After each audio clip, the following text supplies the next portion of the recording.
చేసేది cancer screening. ఇది central government, state government మనకి పాలసీలో ఉంది.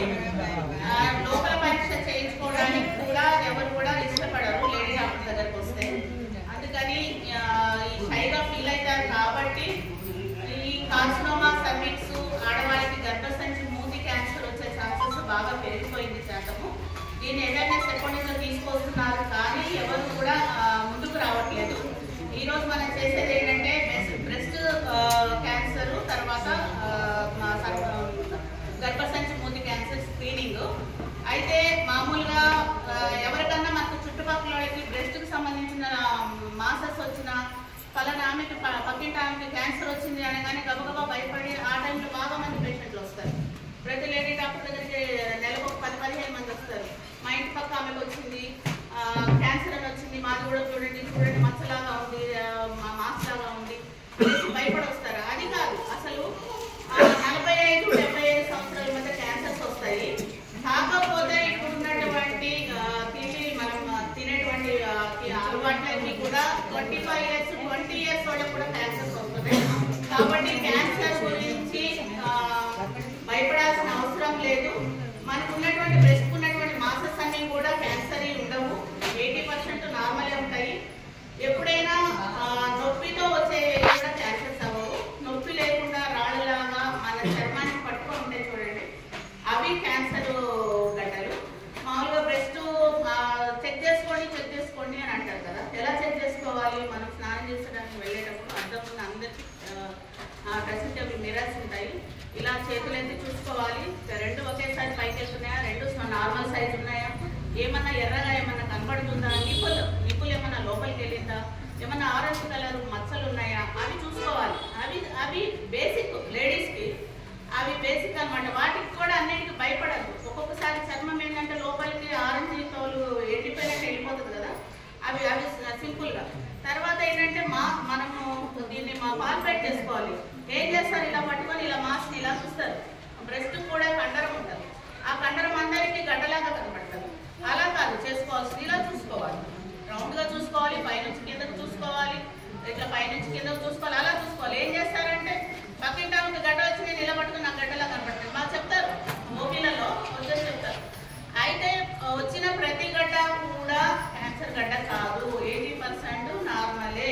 అర్థమైందా? భయపడాల్సిన అవసరం లేదు. మళ్ళీ డాక్టర్ దగ్గరికి వెళ్తే ఏం చెప్తారని మీకే కదా, మాకు కూడా భయం. తొందరగా స్క్రీనింగ్కి వెళ్ళాం. మనకి ఎంత భయం అంటే అమ్మో ఏమన్నా చెప్తారేమో.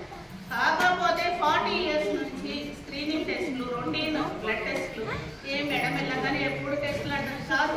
మీరు ఎందుకంటే ఎక్కువగా హాస్పిటల్స్కి రారు కాబట్టి మేము వచ్చిన అవకాశాన్ని, పేషెంట్ వచ్చింది మళ్ళీ రాదు ఇంట్లో నుంచి అని చెప్పేసి మేము మళ్ళీ రొటీన్ టెస్టులన్నీ చేస్తాము. ఏం టెస్టులు? కొలెస్ట్రాల్ టెస్టు, థైరాయిడ్ టెస్టు, ఇవన్నీ షుగర్ టెస్టు, తర్వాత ఇవి కంపల్సరీగా చేసుకోవాలి. ఎవరైనా డాక్టర్స్ పేషెంట్ బాగుండాలనే చేస్తారు. తర్వాత 40+ వాళ్ళు, 35+ వాళ్ళు వైట్ శాప్ స్మెల్ వస్తుంది, బ్లడ్ లా కనబడుతుంది అన్న వాళ్ళకి మేము ఖచ్చితంగా పడుకో లోపల పరీక్ష చేస్తామంటారు. కానీ చాలా మంది ఇష్టపడరు. ఎందుకంటే మీరు మాటికి వెళ్ళరు హాస్పిటల్స్కి. హస్బెండ్స్కి ఏం తెలుస్తుంది? వాళ్ళు కూడా తెలియదు కదా. చాలా మంది 7 years 10 years మురుగ పెట్టుకొని గర్భసంచి మూతి క్యాన్సర్తో వచ్చేవాళ్ళు ఉంటారు కదా. చాలా బాగా అనిపిస్తుంది. ఎందుకంటే స్క్రీనింగ్ పెరిగింది, అవేర్నెస్ పెరిగింది, గవర్నమెంట్ చాలా స్టేట్మెంట్స్ ఇస్తుంది. అయినా కూడా స్టిల్ ఈవెన్ సోనియా గాంధీ కూడా ఆమె ఎంత చాలా గొప్ప ఆవిడ, చాలా అవేర్నెస్ ఉన్న ఆమె, ప్రథమ మహిళ. ఆమె కూడా గర్భసంచి మూతి క్యాన్సర్తో సఫర్ అవుతుందంటే మన ఆడవాళ్ళు ఎంత వెనుకబడి ఉన్నారో అర్థమవుతుంది. ఇది ఇప్పుడు ఫ్యామిలీలో ఎవరికైనా క్యాన్సర్తో చనిపోతే మాత్రం ఖచ్చితంగా 30 ఏళ్ల నుంచే ప్రతి సంవత్సరము ఆ రొటీన్ టెస్టులన్నీ కూడా మ్యామోగ్రామ్ అని ఉంటుంది, తర్వాత ముందు నుంచి చిన్నగా ప్యాస్మీర్ ఉంటుంది, అవి చేయించుకోవాలి. ఫ్యామిలీ హిస్టరీ లేకపోతే 45 years నుంచి కూడా చేసుకోవచ్చు. ఫ్యామిలీ హిస్టరీ ఉంటే మాత్రం ప్రతి సంవత్సరం వెళ్ళాలి. ఒకవేళ వచ్చింది అనుకోండి ప్రతి 6 నెలలకి డాక్టర్ కనపడాలి. ఫ్యామిలీ హిస్టరీ అనేది చాలా ఇంపార్టెంట్. క్యాన్సర్ అనేది అందరికీ రాదు. ఇప్పుడు మన దరిద్రం ఏంటంటే జంక్ ఫుడ్, జొమాటో మనం ఆర్డర్ చేయగానే వచ్చేస్తారు ఫుడ్. వాటి వల్లనే మనకి మళ్ళీ కలర్ ఫుడ్, పీచు మిఠాయి పిల్లలు తింటారు కదా, తమిళనాడులో బ్యాన్ చేశారు. టింగ్ టింగ్ అని బెల్లి కొట్టుకుంటావు. ఆ బెల్లి వినగానే ఎక్కడో పిల్లలందరికీ తెలిసిపోతుంది. ఈ షర్ట్ కలర్లోనే అర్థమైందా? ఎప్పుడైనా రంగు చికెన్లో ఫుడ్ కలర్ వేస్తాం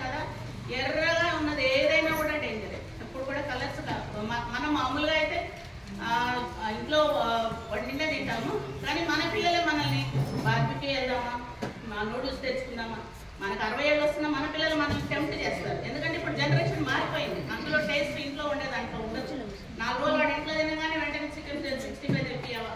వాడు సిద్దిపేటలో ఉండే ఫోన్ చేస్తాడు, నాకు ఇది ఆడది చికెన్ బిర్యానీ తెప్పించేస్తుంది అని చెప్తాడు. ఏంటంటే టేస్ట్ మయోనీస్ అని అవన్నీ ఇవన్నీ అన్ని కలుపుతారు. బయట ఏమైతే కలుపుతారో అవన్నీ కూడా కార్సినోజెనిక్.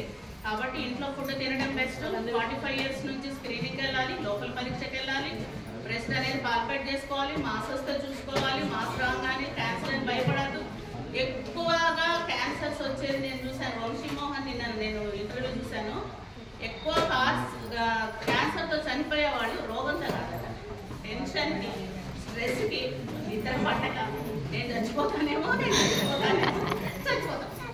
అర్థమైందా? అది తర్వాత ఎప్పుడైనా లేడీ డాక్టర్ దగ్గరికి వెళ్తే లోపల పరీక్ష చేస్తాను అంటే చేయించుకోండి. ఆ టెస్టుతోనే 200 రకాల రోగాలు తెలియదు ఆడవాళ్ళకి. అర్థమైందా? లోపల పరీక్షతోనే 200 రకాల రోగాలు తెలుస్తాయి. ఇంకా అవి 2 క్యాన్సర్స్ కాదు, ఇంకా లోపల చాలా ఉంటాయి. ఏదొచ్చినా కూడా డాక్టర్ అడ్వైస్ తీసుకోండి. కరెక్ట్ డాక్టర్ దగ్గరికి వెళ్ళండి. క్యాన్సర్ స్పెషలిస్ట్ ఉంటాడు, ముందు నార్మల్ డాక్టర్ దగ్గరికి వెళ్ళండి. వాళ్ళు అడ్వైస్ ఇస్తే